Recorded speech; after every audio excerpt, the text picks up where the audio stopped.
তরুণ, বৃদ্ধ কিংবা নবজাতক, ভাগ্যের জোরে ভেনেজুয়েলার ভূমিকম্পের ধ্বংসস্তূপ থেকে 5 দিন পরও উদ্ধার হচ্ছেন অনেকেই। মৃত্যুর দুয়ার থেকে ফিরে এসে জানাচ্ছেন নিজেদের ভয়াবহ অভিজ্ঞতার কথা। Él es el único que me sacó de allí y mandó a sus ángeles. ¿Quiénes son sus ángeles? Las personas que estuvieron allí pendientes de mi rescate, las personas que estaban pendientes de cómo me sentía. শুধু মানুষ নয়, জীবন্ত পশু প্রাণীকেও কংক্রিটের নিচ থেকে উদ্ধার করছেন কর্মীরা। আকাশ থেকে যতদূর চোখ যায়, কারাকাস ও লাগুয়েরা শহরে কেবলই বিধ্বস্ত কংক্রিটজ্ঞ।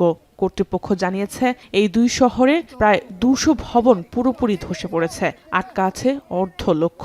এদিকে সরকারের গাফিলতিতে উদ্ধার কাজে অগ্রগতি নেই বলে অভিযোগ স্বজনদের। তবে দেশটির ভারপ্রাপ্ত প্রেসিডেন্ট জানান, উদ্ধার কাজ অব্যাহত রয়েছে। 30টি দেশের উদ্ধার কর্মীরা যোগ দিয়েছে।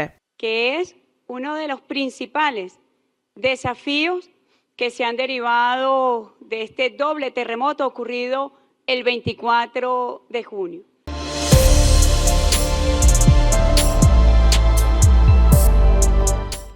ভূমিকম্পে সবচেয়ে বেশি ক্ষতিগ্রস্ত লাগুয়েরা শহরে 90% এলাকায় বিদ্যুৎ সংযোগ দেওয়া হয়েছে বলে জানান তিনি। এই পরিস্থিতিতে ভেনেজুয়েলায় যেতে চান দেশটির বিরোধী দলীয় নেতা, ট্রাম্পের খুব কাছের নোবেলজয়ী মারিয়া করিনা মাচাদো। ভূমিকম্পে ক্ষতিগ্রস্তদের পাশে দাঁড়াতে চান তিনি। Como ha intentado bloquear la generosa tarea de miles y miles de ciudadanos que reparten comida y medicinas alrededor del país. Como ha bloqueado el viaje de equipos de rescatistas internacionales varados en aeropuertos. ভেনেজুয়েলার 2024 সালের বিতর্কিত নির্বাচনে president হিসেবে Nicolas Maduro ক্ষমতা নেয়ার পর থেকেই আত্মগোপনে ছিলেন মাচাদো।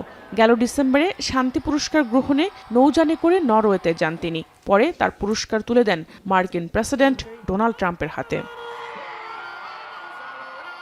জাহানারা ভুইয়া, এখন বিশ্ব।